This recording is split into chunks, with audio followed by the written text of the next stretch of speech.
They're tiny, they're fuzzy, they're cute, and they can literally fit a hummingbird in your hand. No, this isn't a scene from a fantasy movie. These are just some of the amazing hummingbirds found here in the Western Hemisphere. Hi, and welcome to our channel. Today we're going to talk about hummingbirds, these little flying marvels that are truly nature's way of saying, "Hey, look at me. I'm so small, I'm so cute, and I can also fly backwards." There are more than 300 different species of hummingbirds, and they can be found from Mexico all the way up into Canada and Alaska. And although they're called hummingbirds because of the sound that their wings make as they fly, not all of them actually make that sound. The only ones that do are the ones in the genus Trochilidae. We're about 160 different species in this group. The rest of the hummingbirds in the family, which are in the suborder Colibri, don't actually make that sound. So we don't really know why they're called hummingbirds. Maybe it's just because they read kind of like the little annoying younger siblings of the bird world. You know, they're small and they're feisty and they get into everything.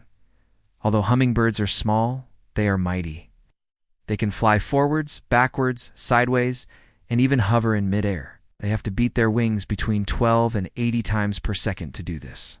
And their wings are so flexible that they can bend them forwards at an angle of up to 180 degrees.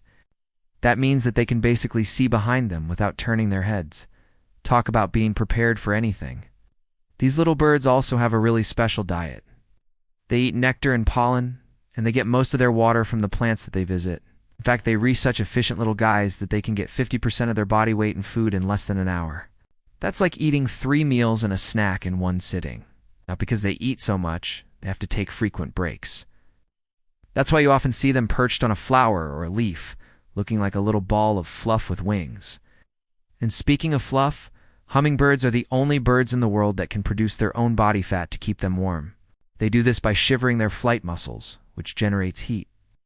They can also fluff up their feathers to trap air and keep themselves warm. If all that doesn't work, they can always find a tree hole or a leaf to snuggle up in. Now, even though hummingbirds are small, they are fierce when it comes to defending their territory.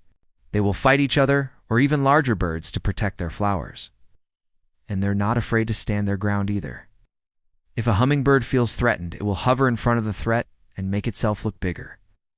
It will also make a loud buzzing noise, which is why it's a good thing that they are so cute, because otherwise they would be really scary. We could talk about hummingbirds all day long, but there's one more thing that we have to tell you. They're in danger. Because of climate change, many of the plants that hummingbirds rely on for food and shelter are disappearing. This means that hummingbirds have to travel farther and farther each year to find food, and that makes them more vulnerable to predators. But there is hope. By planting native plants that provide nectar and pollen, we can help create a hummingbird highway right outside our own homes. So next time you see a hummingbird, take a moment to appreciate this tiny flying marvel. And remember that even the smallest creatures can teach us how to be brave, strong, and resilient. That's 1 minute. See you next time.